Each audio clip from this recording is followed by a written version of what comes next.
દર્શક મિત્રો, આપ જોઈ રહ્યા છો ગુજરાતની એક એવી ચેનલ કે જે તમારા શહેરના પળે પળના સમાચારો તમારા સુધી પહોંચાડે છે.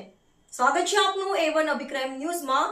હું છું anchor Arpita Patel. Nakhatrana police station વિસ્તારમાંથી એલ્યુમિનિયમના વાયર ચોરીનો ભેદ ઉકેલી વંશોધાયેલ ગુનો શોધી મુદ્દામાલ સાથે આરોપીને પકડી પાડતી લોકલ ક્રાઇમ બ્રાન્ચ પશ્ચિમ કચ્છ ભુજ.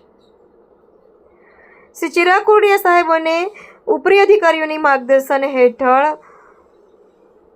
ચીજવસ્તુની થતી હેરાફેરી રોકવા તથા આવી પ્રવૃત્તિ કરવા ઇસમો વિરુદ્ધ કાયદેસરની કાર્યવાહી કરવા સૂચના આપેલ, જેના અનુસંધાને પોલીસ સ્ટાફના માણસો પેટ્રોલિંગમાં હતા. તે દરમિયાન આજથી 2 દિવસ પહેલા રાણારા ગામની સીમા ભરૂલી ઉટવાટરા રોડ નજીક આવેલ કંપનીના સ્ટોરરૂમમાંથી એલ્યુમિનિયમના વાયર તથા વીજપોલનો અન્ય સામાન ચોરી કરી ગયેલ હતી અને ચોરી કરેલ મુદ્દામાલ રાણારા ગામની સીમમાં સંતાડી દીધો હતો અને હાલ તે મુદ્દામાલ સગે વગે કરવાની ફિરાકમાં હતા. તે મુજબની બાતમી મળી હતી અને હકીકત અંગે તુરંત જ વર્કઆઉટ કરી તપાસ કરતા એક કિસ્સો મળી આવેલ અને તેના કબજાના રહેલ એક્ટિવા પર રાખેલ સફેદ કલરના કોથળા જોતા તેમાં એલ્યુમિનિયમના વાયર, વીજપોલનો અન્ય સામાન, એલ્યુમિનિયમના ટપ તથા જમ્પર પણ મળી આવેલ, જે બાબતે મજકૂર ઇસમ પાસે રહેલ સામાન્ય બાબતે કોઈ આધાર પુરાવા નથી કે બિલ બાબતે પૂછતા નહીં હોવાની હકીકત જણાવેલ હતી અને કાયદેસરની કાર્યવાહી કરવામાં આવેલી હતી.